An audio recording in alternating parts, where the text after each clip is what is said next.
This is where safety pins come from. So if you're not familiar, a fibula is basically the modern safety pin. So it has three main parts: the actual pin, the pointy part, the spring, and then the catch that secures the pin when it's going through fabric. So this video is going to cover how to just forge out a basic one out of either copper or silver.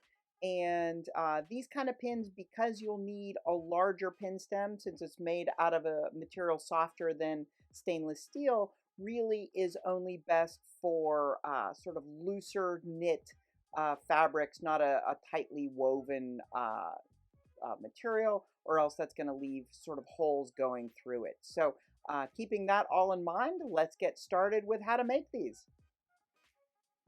So whether you're starting with heavier gauge wire, or as you can see here, the cast sterling silver ingot, you just want to be sure that it's thick enough starting material so that you have enough that as you taper it out, you'll have enough length for whatever your design is, and then also that you'll have a thicker portion for the catch that you're going to forge over and tuck the pin into.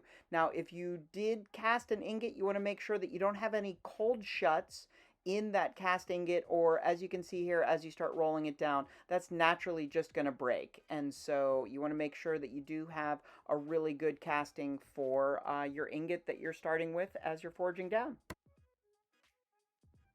So your first step is going to be putting your stock through the wire rolls of a rolling mill and getting your stock perfectly square so that it'll forge down properly. With the cast ingot, you can certainly leave that button so you can back it in and out of the rolling mill. So then you can use that button to forge out a larger catch if you like to. So what you see happening here is step rolling. So you can see the sample on the bottom as it's decreasing in size from being put through the incrementally smaller sections of the wire portion of the rolling mill. And I recommend reserving the last inch or so of your stock to forge down what is ultimately going to become the pin stem, because it will be tapered down and forged round into a relatively small cross section. So if you're going to take this very basic approach to the forged fibula, there's two kind of workflows that you can follow. One is to forge out the pin stem first, and then bend around your spring and forge out your catch and everything after that. Or you can actually coil your spring first and then work the lengths of your forged pin stem and catch based on the remaining material. So different approaches work for different people, but I'll show you how I approach it.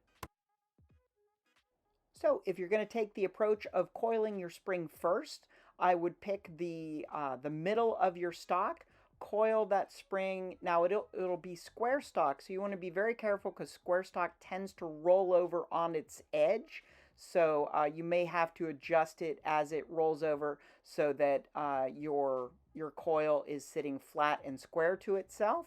So you want to just have that all set up before you start forging your pin stem. And depending how much stock you have for your pin stem, you can either forge it out longer, or you can just use any subtractive process to grind down to the diameter of the pin stem that you need. So whether you're forging, filing, sanding, whatever you need to do, you want to have that pin stem rotated out 90 degrees from the rest of the pin so that you can work on it. Finish up that pin stem to whatever degree that you need to for the piece, and then you'll be ready to rotate it back in line with the rest of the fibula. Now this is obviously a very quick sample. If I was doing it on video, I'd probably have this all completed in easily less than 10 minutes. So you can see there's not any cleanup on it, and there's some marks and such that need to be resolved better. But here you just see all of the basics of the forged pin stem, the coiled spring, and the forged over catch for it. And so this would function perfectly well. But obviously there's a lot of really wonderful design variations and additional components that you could add into your piece as well. But I'm just really covering the very basics in forging out a fibula for this video. Now, if you're going to take the approach of finishing the pin stem first, then what you can see here is I've taken the last inch of stock, I've step rolled it down so I have it tapered to approximately the size that I want, and I'm taking a nice flat planishing hammer to planish out that taper and round over the stock so that it's not kind of that rougher square stock. And you could certainly, after planishing, go in with a file and sanding and polishing to get a much smoother pin stem, but I'm happy to leave kind of the planished hammer marks on this piece here so that you know that the whole fibula was forged. Another consideration is when you're going to anneal the piece, because you don't want to anneal too close to the completion of the piece because you want the pin stem to be nice and hardened from the forging. You want your spring to be springy from it being coiled around the pliers, and you want your catch to be durable so that nothing gets deformed while the piece is actually being used.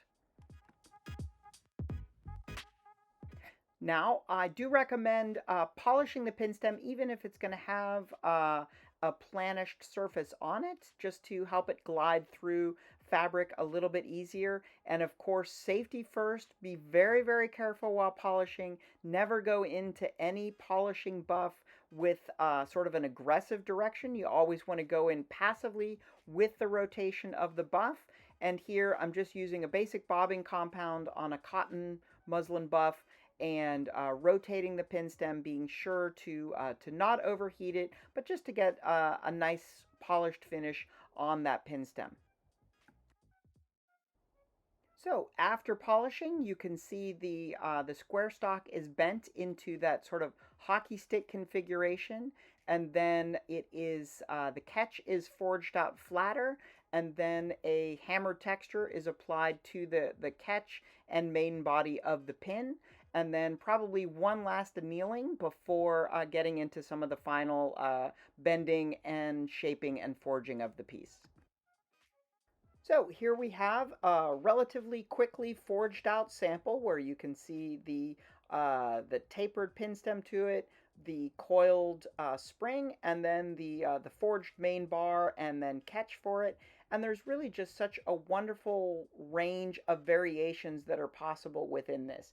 And so even though it's an ancient form that metalworkers have been exploring for thousands of years, there's still so many wonderful possibilities. And this is just on the forging side. You can imagine all of the other elements that you could start combining as well.